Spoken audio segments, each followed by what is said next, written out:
Boss wangu, habari ya leo jamani. Tumefika episode ya 9.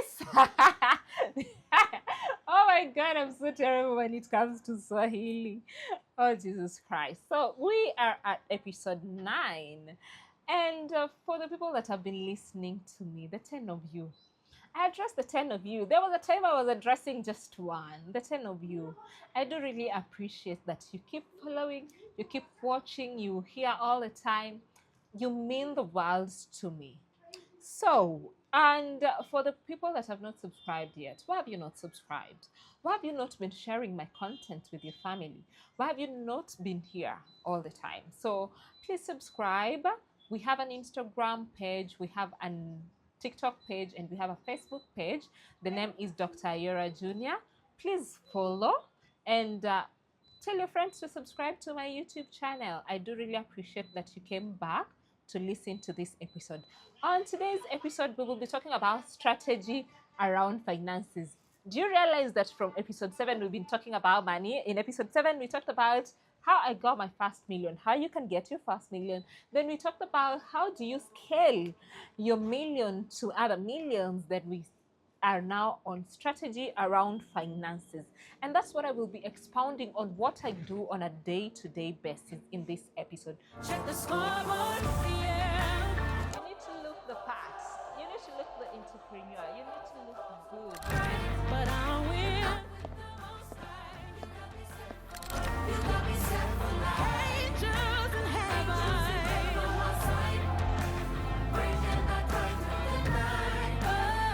Nobody talks about the faith that you need before you start seeing the results. Welcome to Faith, Until We Make It. As I mentioned earlier, is this episode we will talk about strategy around finances. And this is the thing that you need to know, or the core principle around finances is you need to control your money before it controls you. I used to hear this statement before, and now I'm hearing it again from me to you guys, because I've figured out my finances. Now I have a chief financial officer, I have an accountant, bookkeeper, all those. Why? Because of the scaling that I've done over time. And here we are scaling together. So, faith without financial discipline, you cannot manage. You cannot manage. You cannot manage. So, faith without financial discipline is wishful thinking. I'm so sorry about that.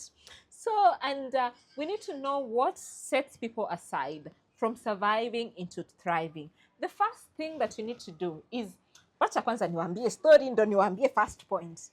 Mimi bwana, wakati wenye nilianza kutengeneza pesa vizuri vizuri, pesa ya biashara, pesa ya nyumba yangu, pesa ya wama nini nimekula kweli? What's going on? Okay, pesa ya kila kitu. I used to put it together. And well. You cannot manage your finances when you put everything together.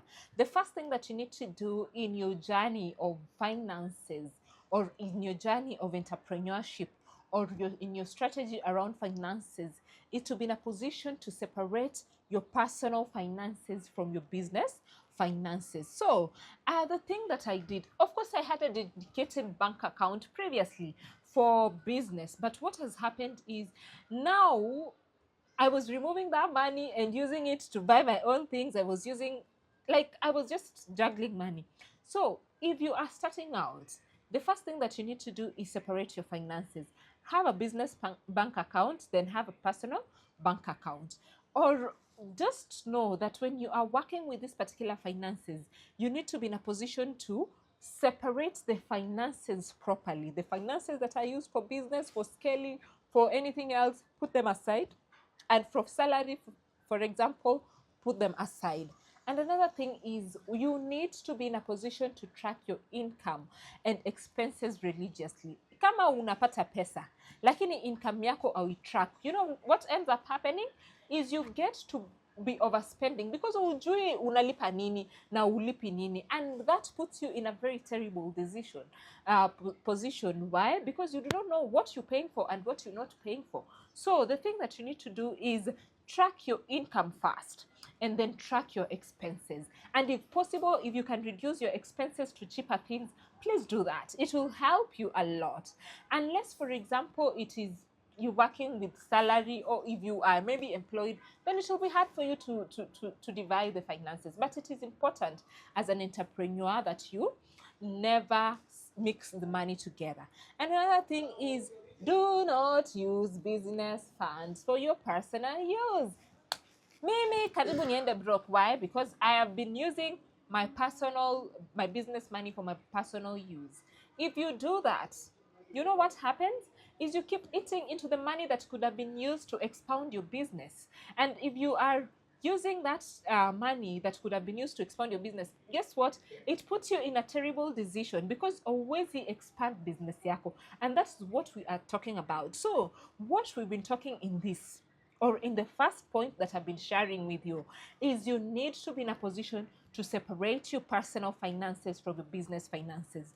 And the thing is, if you know how to manage your money well, you know what? You will be rewarded, because that's what God says. And it is important that you note that we talk about faith until we make it. And please note that when you are starting your journey on entrepreneurship, you need to be in a position to separate your personal finances from your business finances.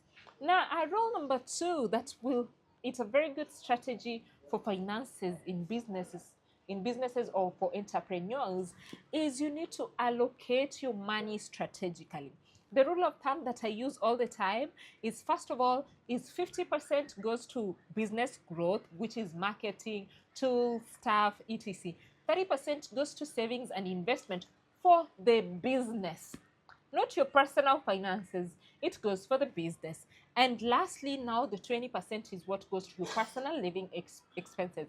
And if you find yourself living beyond the 20% that you get from your business, my dear, are you in business? Are you? Are you in business?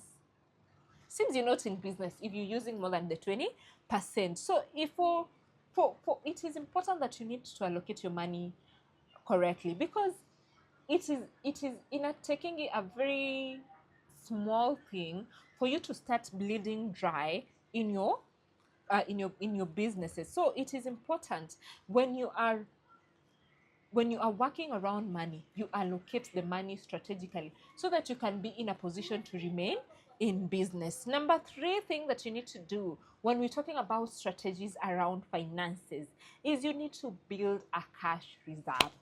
You remember in episode 6 for me talking about my milioni. Hii milioni nayo nimeiongelea jamani. Mtu asikuja kuniomba hii milioni yangu. Pengine sasa hii imezaana iko na milioni na 100 somewhere. But your cash reserve that I put is for purposes of in case things go south in my personal life. If I've done that in my personal life, how much do you think I've done that for the business? So it is important that you build a cash reserve that can last you 3 to 6 months.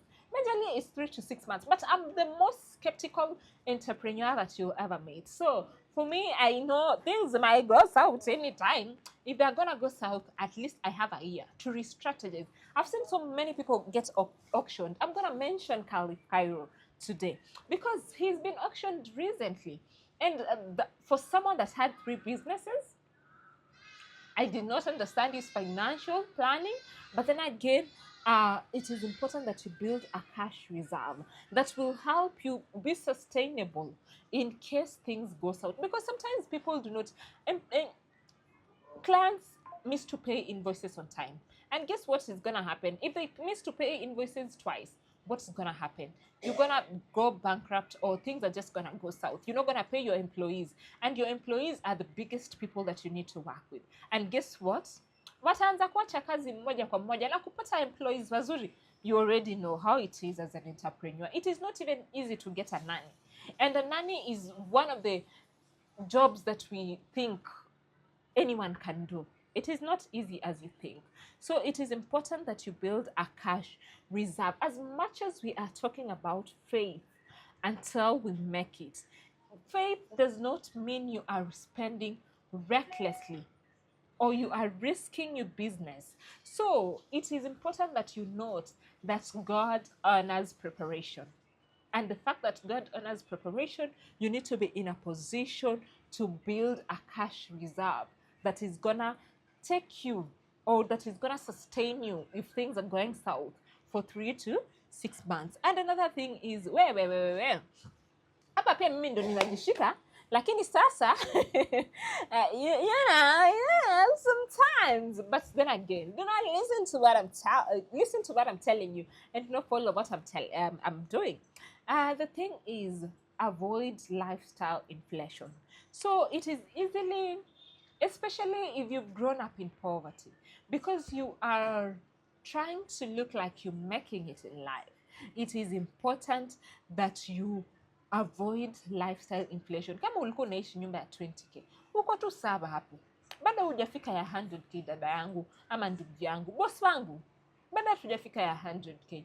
Tafadhali, if your business is starting to do well, you can move from 20 to 30, but 100 is too fast.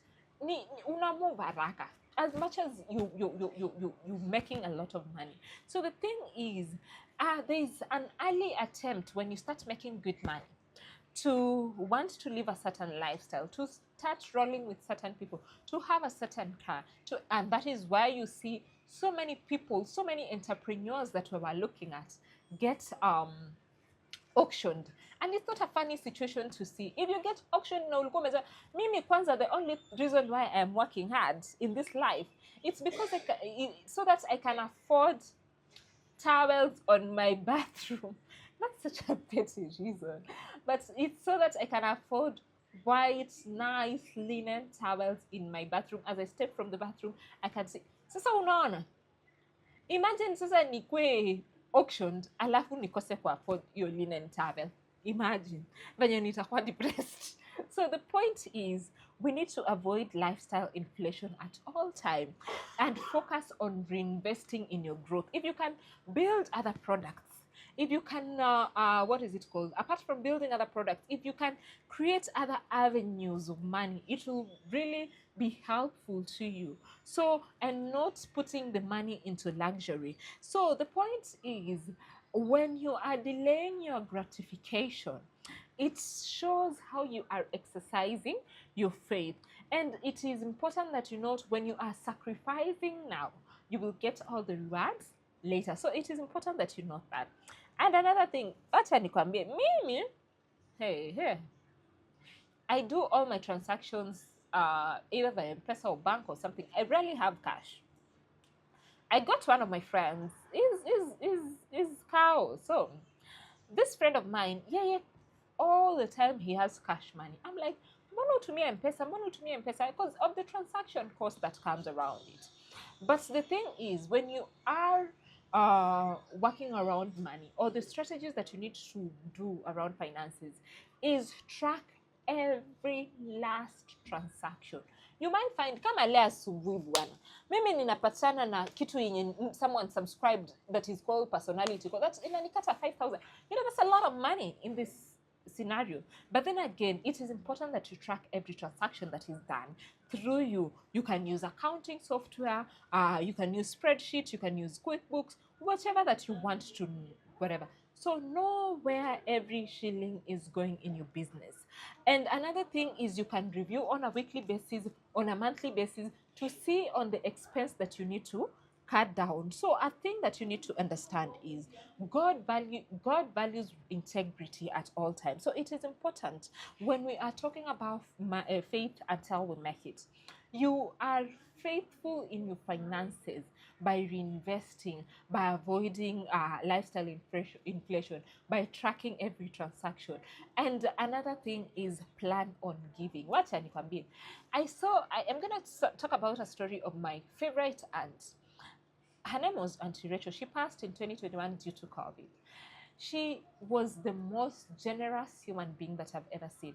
And did she ever lack? She never lacked, because she was giving out. You can give out to charity, you can give out to community, you can give out to all the things. When you give out, it becomes easy for you to multiply. Money follows a certain channel where it is easier for it to move. Now, if you handle all of it inward, it becomes hard for the money to circulate in this scenario. So it is important that you are generous, and generous hearts are always given back. So please note that as much as we are talking about faith until we make it, these are some of the strategies that you can make, you can hold, or you can follow, so that you are faithful with your finances. So, in this podcast, we talk about faith until we make it. For the people that have been sticking around, I do really appreciate you a lot, a lot, a lot, a lot. And you mean the world to me. Watu wangu wa kumi, mabosi wangu. I love you to the moon and back. Thank you for always being here. The 10 of you. The 10 of you. Nyinyi wa kumi. Mabosi wangu. You mean the world to me. You keep me here. You keep me waking up and figuring out on what to talk about. If you do need anything, if you do need me to talk about anything, we have a community on YouTube. Get to it. Request for something that you would like me to talk about, or whom you would like me to bring on this podcast. So I do really, really appreciate you. And thank you so much for sticking around for this episode 9. And please, we have a Facebook page, we have an Instagram page, we have a TikTok page. Please follow me, and finally subscribe, and tell your friends to subscribe. I do appreciate you a lot. See you next time. Bye. Check the scoreboard, yeah. You need to look the part. You need to look the entrepreneur. You need to look good. But I will. You got me set for life. Angels in heaven.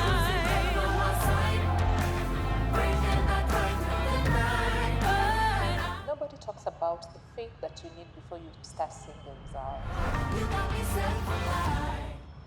Welcome to Faith until we make it.